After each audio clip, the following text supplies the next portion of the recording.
Okay, so there's a couple questions here. Would an M card in a chassis provide backplane connectivity for layer 3 service on the chassis, or are there external cabling that is necessary from the F to the M? The layer 3 proxy routing happens automatically through the fabric. You don't need to plug a cable in between the two of them. So what I mean by this is let's say that we have a network that looks like this physically, where we have 7K1, and 7K1 goes down to 5K1 and 5K2, and then we have two different end hosts. We have A and B, and A is in VLAN 10, B is in VLAN 20. And then on the 7K, this is where we're configuring our layer 3 edge. So we have interface VLAN 10, and we have interface VLAN 20. So the servers are pointing their default gateways at the 7K. Now this interface here that is going down to the 5Ks, depending on whether that is an F module or an M module, is going to control how many passes through the fabric do we need to do in order to actually route the packets, and what is going to be the performance of the routing on the backplane. Now if this was an F card, so in our particular case, like this is E2/1 and this is E2/2, we would not be able to route between the VLANs unless there is at least one port from the M cards that is allocated to the VDC. Because essentially the ASIC of the M card is the layer 3 engine for the card. So you might be routing on the ASIC that belongs to port E11. In another context, you might be routing on the ASIC that belongs to E12.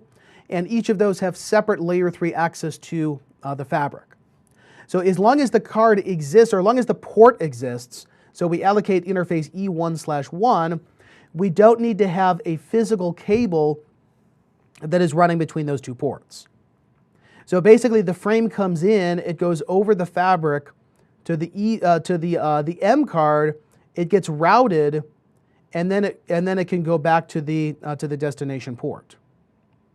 And again, where you can see this specifically in the documentation is that white paper that is the, if you search for Nexus M1 F1 integration, it's design considerations for classical Ethernet integration of the Cisco Nexus 7000 M1 and F1 modules. And then they show specifically, based on the ports that you're using, what's going to be the path for routing. So if it came in on an F port and it is leaving via an F port, it goes across the fabric, it goes to the M ASIC, gets routed, and then it comes back. There was a question, doesn't the port allocation occur in the groups based on the version? Yes, that's right. It's based on the version of the card. So the F2E and the F3 cards, those have dedicated ASICs per port, so there's no port groupings that you need to assign. It's only an issue with the older cards like the M1 and the F1s where they don't have full line rate access on every single port. That's why we have the specific groupings. There's a question, is there a way to verify the fabric bandwidth limitations on the module? That would be the show interface capabilities. So for example, show interface E11 capabilities. We can see what the total speed of the card is, and then what is the port grouping. This means that there's a 4-to-1 oversubscription ratio, where if we look at the show interface E21 capabilities, this is a port grouping of 2, so actually the ratio is a little bit less than 2-to-1 for the F1 card, because it has more than 16 gig access to the backplane. I'm not 100% sure what or not 16 gig, it would be 160 gig. It has more than 160 gigs, so it's like a 1.6 to 1 oversubscription ratio, something similar to that. There's a question, can I re-explain the concept of the port assignment to the virtual device context? Basically what you're doing is, let's say you have a physical switch, like a physical Catalyst 6500, and you want to assign a port to it. How do you do that? You plug the module physically into the slot. The virtual device context already has the physical chassis built. You're just creating the separation logically. So you're basically creating a new logical chassis by creating the VDC, and then you're saying which ports that exist on the physical box do you want that context to be able to use. So when we look at the wiring topology that I was showing before, basically what this outlines is what are the ports that are allocated to the context 7K1, or what are the ports that are allocated to the context 7K3. Now this box over here is already pre-configured with a bunch of contexts. So if we log into that one, let's go to, and actually I can get to it from here. Let's go to 7K2.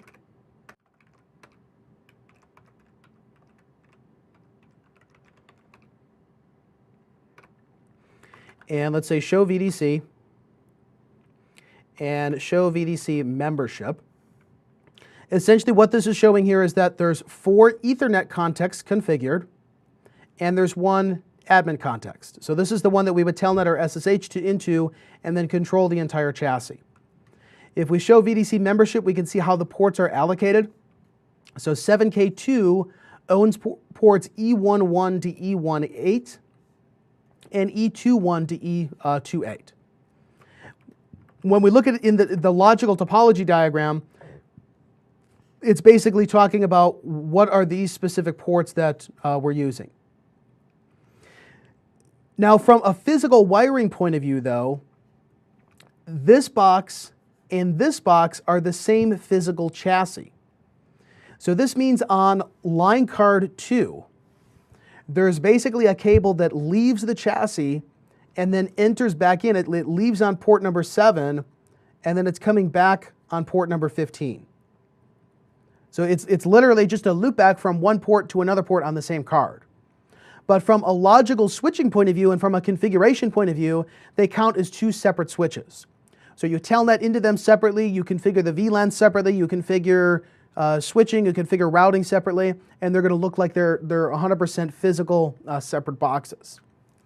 If we were to go to 7K2, let's say switch to VDC and 7K2, and let's look at the show interface status.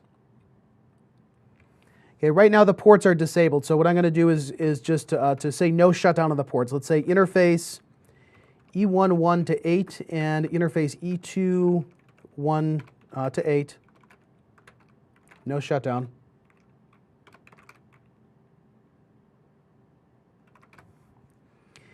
And I'm also going to connect to another context on this.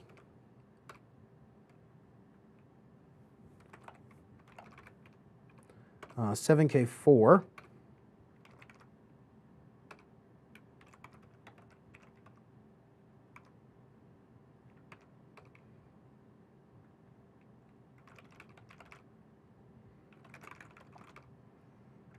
So let's say interface E19 through 16 and E29 through 16.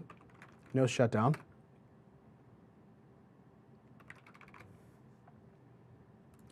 Then let's look at the show CDP neighbors. Okay, we see here on 7K2, it says I have a neighbor that I'm learning through Cisco Discovery Protocol through CDP. It says my local port is E13 and the remote port is E111. But if we were to look at this from a physical point of view, if you actually look at the wiring in the data center, in the chassis, basically there's the 7010, in this case, is the physical chassis we're using. So we have line card 1, which is, so this is slot 1, this is slot 2, and then in slot 5 is where we have the supervisor. Okay, so the supervisor has dedicated slots that it needs to go into. Those are for 5 and 6. So we have supervisor 1, we would have the backup supervisor there, supervisor 2. And on line card 1, it says we have ports number 1, 3. So basically it would be port number 1, 2, 3. And it says the other port is E111. So somewhere down here is 11. There is literally a cable that goes from this port to this port. But from a logical point of view, this is a different switch. This is 7K4, while this switch is logically 7K2. So from a configuration point of view, we manage them separately. From a control plane point of view, they're running different processes on the back end. From the data plane point of view, if we want to ping between them or we want to send a layer 2 frame, it literally has to go out that cable, come back in the other port, and then it looks like it's going to a different destination switch. And again, the reason that you would generally want to do this is for service separation. That you have your core switches that are running layer 3 routing, you have your aggregation switches that are fanning out to the access switches or fanning out to the fabric extenders. If you want to continue to scale that out, what you might need to do instead of adding additional chassis is just to add additional line cards. So I could say that to add a new distribution switch, I'm just going to plug in another 32-port 10 gig card, and I'm going to do 2 cross connects from my aggregation VDC to my core VDC. Run layer 3 routing on that, create a new virtual device context, and that's going to look like a new physical switch in the overall configuration and the overall layer 2 switching and routing point of view. Okay, so someone had asked, the only way to do inter-VDC links is doing the physical loopback connection. That is correct. So the data plane is completely separated on the fabric. It has to leave the switch and then come back in order to route the packets between them. So it's kind of odd when you think of this like a VRF on a router. You can configure in software, if I have VRF A and VRF B, you could just tell the router to import and export the routes back and forth between them. But in the case of the 7K virtual device contexts, they're trying to do as much physical separation as they can by siloing off separate CPU resources, separate memory, separate line card fabric access, to the point where you have to treat them as if they were separate physical boxes. And as someone had mentioned here, is it technically a loopback or simply a connection? It's a connection. So it's not a loopback in terms of it's going out the port and then coming back in the same port. It's leaving the port and then going to a different one. So you could think of this like on a router, you could plug in port gig 01 to plug it physically into gig 02, and then you would be able to run routing protocols back to the router itself. That used to be the way to do route leaking for VRFs before it was enabled as a software feature. But when you look at the wiring of the chassis, it's kind of weird because you have a cable coming out of one port and then plugged into another port. If this was a regular switch like a catalyst, that would be a loop in spanning tree. It would be an error to wire the switch back to itself. But in this case, it is a valid design. There's a question, do commands like show proc CPU perform within a single VDC, show the stats for the entire physical chassis or just of that VDC? That's a good question. I think the difference is depending on whether you're using SOUP 1 or SOUP 2 and SOUP 2E. And the reason why is, let me see if I can remember what this term is called, that there is a, let me see, I had this written down in some notes here. It's like a CPU sharing that you can configure that is specific to, it's called CPU shares. It says, beginning with NXOS 6.1, CPU shares are used to control the resources among VDCs by allowing you to prioritize VDC access to the CPU during contention. Shares are only supported on 2 and 2E modules.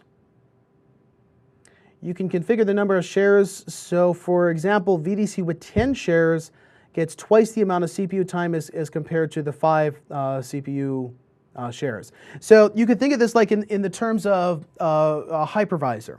Like in ESXi, you can say how many virtual cores am I going to assign to a guest OS. So same thing is going on here, except you're assigning the virtual cores to the VDC. Now, whether that affects the show output, I'm not 100% sure. So let's say show proc CPU, show processes, CPU detailed.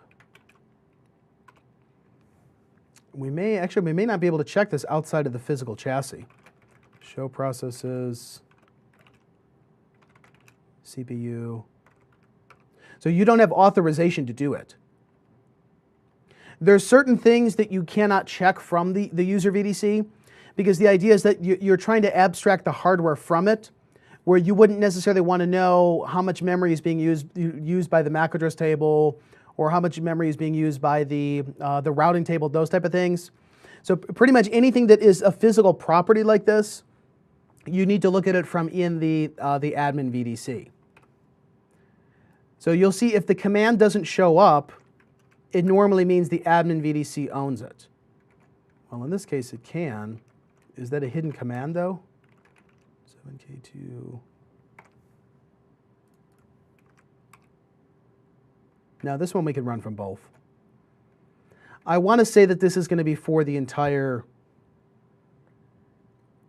chassis, though. Well, here, this is one way we can check. Let me look at it from the admin VDC, and then let's look at it from the user VDC and see if the output is the same. In the meantime, while we're waiting for this, there was a question, is VPC, a virtual port channel between two VDCs on the same switch, supported? I understand practically it doesn't make sense in production. I believe that you can do that. So if you want to do it just for testing, like in a lab environment, you should be able to do VPC between them. The only one thing that I found that wasn't supported was running VPC Plus with Fabric Path from one chassis to another context within the same chassis. But the last time I tested that was in 6.0. I'm not 100% sure if it was fixed in software or not. But VPC, you shouldn't have any problems with it. So it looks like outputs like this, like show proc CPU history. This is talking about the physical chassis, not just the context. Also, someone asked the high availability policy for the supervisor, will that be configured from the admin VDC? Yes, it would be. So in the admin VDC, if you look at the show run pipe include,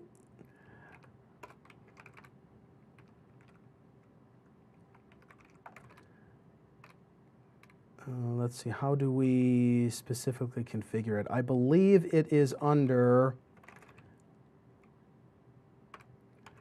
the VDC, and is the HA policy. Okay, the HA policy says if you have dual supervisors and one supervisor needs to switch over, so let's say it physically crashes, or you pull it out, or you're doing an in-service software upgrade. So you switch over from the primary to the backup CPU, so from one soup to another. Then you say from the virtual device context point of view, if that switchover happens, what do you want to do to the VDC? So you could say, if you have dual supervisors, do I want to switch over, so to try to statefully not drop any packets, just continue to forward, or do I want to restart, okay, so basically reboot the context, or do I want to bring it down, basically to shut it down? So I'm not 100% sure exactly why you would want to do this, but the point is that the configuration goes in the admin VDC, because that controls the entire chassis. It's not something that you would do on a per context basis. Okay. Also, if you look at the show run VDC, there's some other minor options in there, like what is the boot order. So when you physically reboot the chassis, it takes a long time for it to power all the modules on it and to boot up all the VDCs. It's like 20, 30 minutes sometimes it takes to fully boot it. So you can say if one VDC is in the core versus it being like an OTV edge box or an aggregation VDC, you may want to choose which one you actually turn on from like a boot up process point of view. By default, they all have a boot order of 1, so they just tried to boot sequentially, VDC 1, 2, 3, 4. But if you want 4 to boot before 1, then you would need to change the order that the boot policy is configured.